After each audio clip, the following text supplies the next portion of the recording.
One huge challenge when it comes to creating a course, a digital product, a coaching or consulting program, a Facebook Live video, the list goes on, right? Is what to say, what to include, especially if you're writing a book. Am I right? You can just struggle with how do I break everything that I know into a usable format that I give to people. A lot of people don't know where to start. They're not sure what to include. They're not sure what to say. They're not sure how to break it down. And for some people, unfortunately, it can be frustrating and it can cause you to really slow down or even stop in your course creation or online program journey. And I don't want that for you, especially because I have a really easy way to get it done. Are you ready? Here we go. I call this the 5 by 5 by 3 rule. I named this rule after my favorite meal at IHOP, which is called the 2 by 2 by 2. I like to order in Spanish and I call it the dosi dosi dos. But it's basically 2 pancakes, 2 eggs, and 2 pieces of bacon or sausage. Always go with the bacon. And I call it the 5 by 5 by 3 rule because it really simplifies the course creation process. There can be, as you know, so many moving pieces when it comes to creating a course, but this process really simplifies it. I didn't realize all of that was in my background. Okay, there we go. So 5 by 5 by 3 rule, a very simple formula that you can use every time you want to create your course.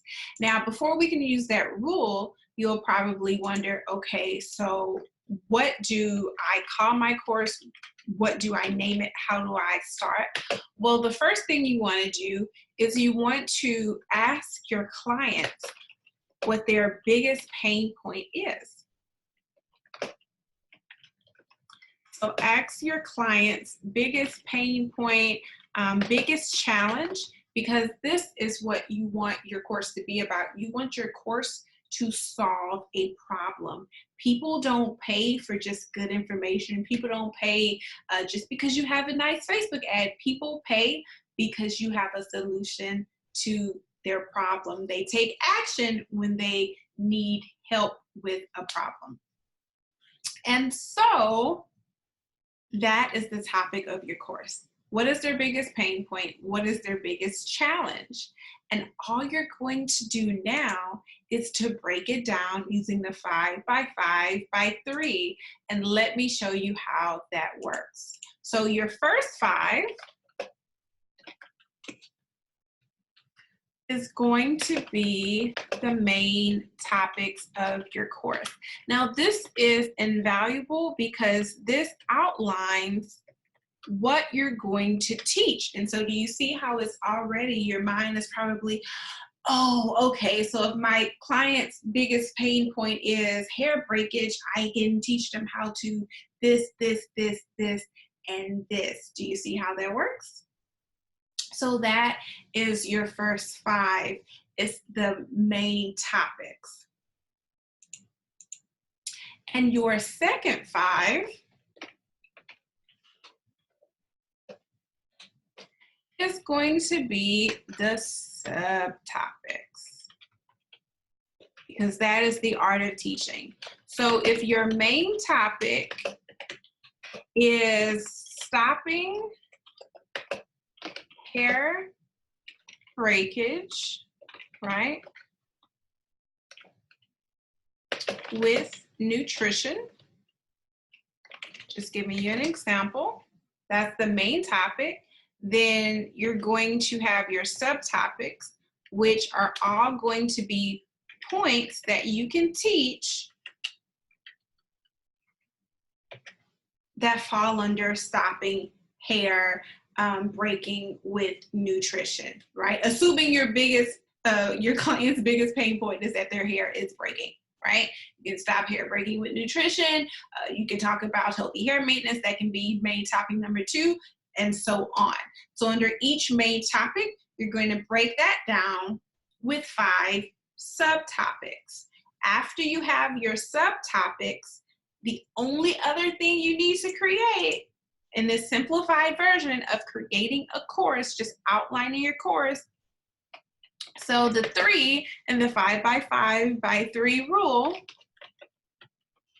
is your action items.